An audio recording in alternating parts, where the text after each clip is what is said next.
যোৱা ভিডিঅ'ত কি কৰিছিলোঁ মোৰ ছাত্ৰ ছাত্ৰীসকল স্বাভাৱিক সংখ্যাৰ আবদ্ধ ধৰ্মৰ যোগৰ ক্ষেত্ৰত কৰিছিলোঁ। তো আজি মই কি লিখিছোঁ স্বাভাৱিক সংখ্যাৰ আবদ্ধ ধৰ্ম বিয়োগৰ ক্ষেত্ৰত। তো কেনেকুৱা উদাহৰণস্বৰূপে আমি উদাহৰণ লৈ কেনে বুজাই দিছোঁ। 12 minus 14 equal -2 হ'ব, যিটো তোমালোকৰ স্বাভাৱিক সংখ্যা নহয়। স্বাভাৱিক সংখ্যা নহয়। আৰু এটা মই উদাহৰণ দিছোঁ, যেনে তোমাৰ 8 minus 3 5, যিটো স্বাভাৱিক সংখ্যা।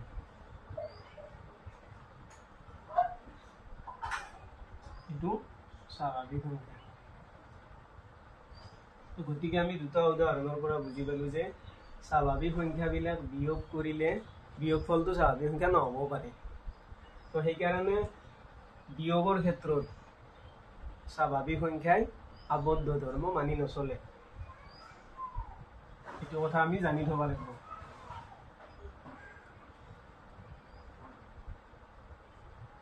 সেয়ে বিয়োগৰ ক্ষেত্ৰত স্বাভাৱিক সংখ্যাই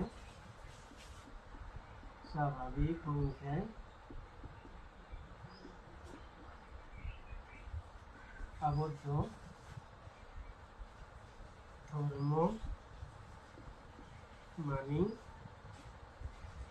নচলে।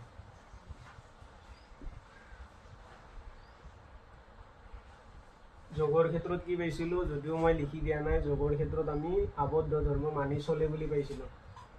তো এইটো আমি নিজে কি কৰিব লাগিব, বুজি ল'ব লাগিব। সকলোবিলাক দিয়াটো সম্ভৱ নহয়। এতিয়া আমি চাম স্বাভাৱিক সংখ্যাৰ আবদ্ধ ধৰ্ম পূৰণৰ ক্ষেত্ৰত। পূৰণৰ ক্ষেত্ৰত আমি কি চাওঁ।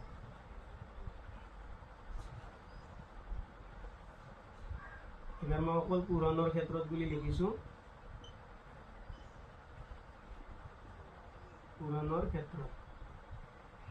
ক্ষেত্ৰত কেনেকুৱা হয় চাই লওঁ। আমি দুটা স্বাভাৱিক সংখ্যা লওঁ, যেনেকুৱা এটা ল'লোঁ আমি 7 into পূৰণ 8 equal 56।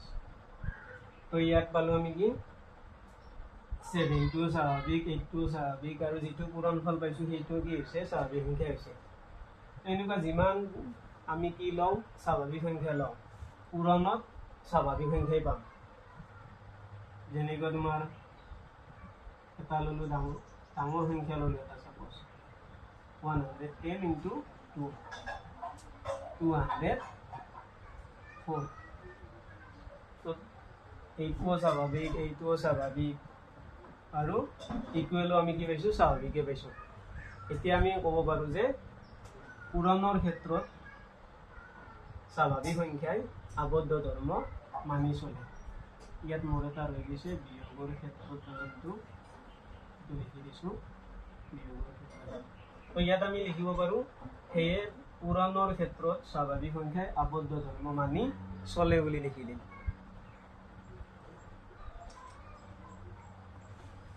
মুছি দিছোঁ এইখিনি।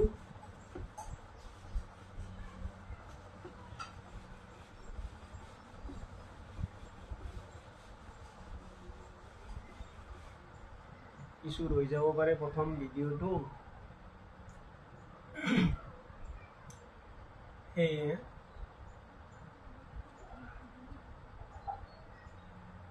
পূৰণৰ ক্ষেত্ৰত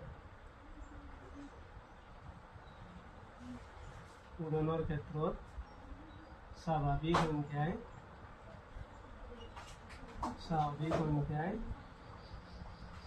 বা সংখ্যাবোৰে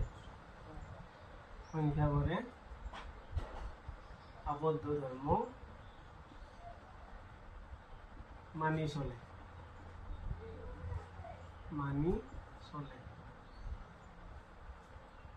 আমি যোগৰ ক্ষেত্ৰত মানি চলে বুলি পালোঁ, পূৰণৰ ক্ষেত্ৰত পালোঁ, কিন্তু বিয়োগৰ ক্ষেত্ৰত মানি নচলে পালোঁ। এতিয়া আহিব হৰণৰ ক্ষেত্ৰত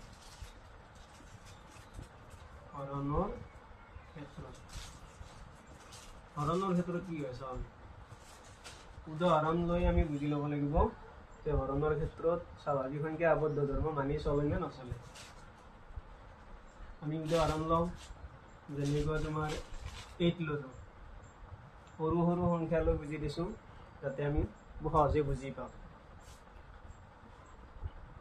8 লৈছোঁ 8ক যদি আমি ডিভাইড কৰোঁ কিহেৰে ধৰা আমি 4ৰে তো তেতিয়া আমি 2 পাওঁ এতিয়া যদি আমি এইটোকে ওলোটাকৈ লওঁ আমি 4ক যদি 8ৰে কৰোঁ তেতিয়া কিন্তু আমি কি পাওঁ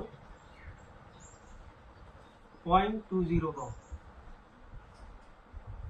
0.20 হ'বনে আমি হৰণ কৰি চাওঁ 8ক যদি আমি কি কৰোঁ মানে 8 দি যদি আমি 4ক কৰোঁ পইণ্ট ইয়াত 0 আহিব 5 একচুৱেলি 0.5 হ'ব এইটো 0.5 পাওঁ আগত আমি এটা 0 দিব পাৰোঁ তো এতিয়া কি গম পালোঁ এইটো হ'ল স্বাভাৱিক সংখ্যা প্ৰথমটোৰ ক্ষেত্ৰত আমি স্বাভাৱিক সংখ্যাই পালোঁ কিন্তু দ্বিতীয়টোত কি পালোঁ চাওঁ আমি ভগ্নাংশ সংখ্যা পাইছোঁ এইটো পালোঁ দশমিক ভগ্নাংশ সংখ্যা একচুৱেলি দশমিক ভগ্নাংশ সংখ্যা হ'ব দশমিক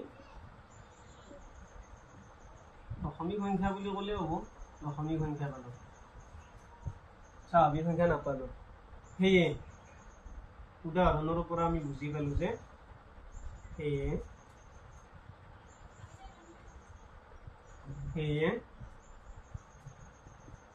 হৰণৰ ক্ষেত্ৰত স্বাভাৱিক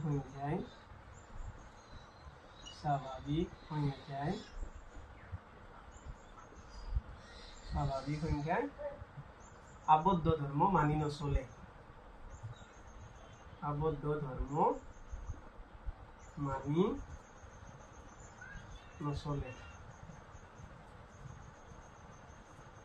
তো এইটো আমি পালোঁ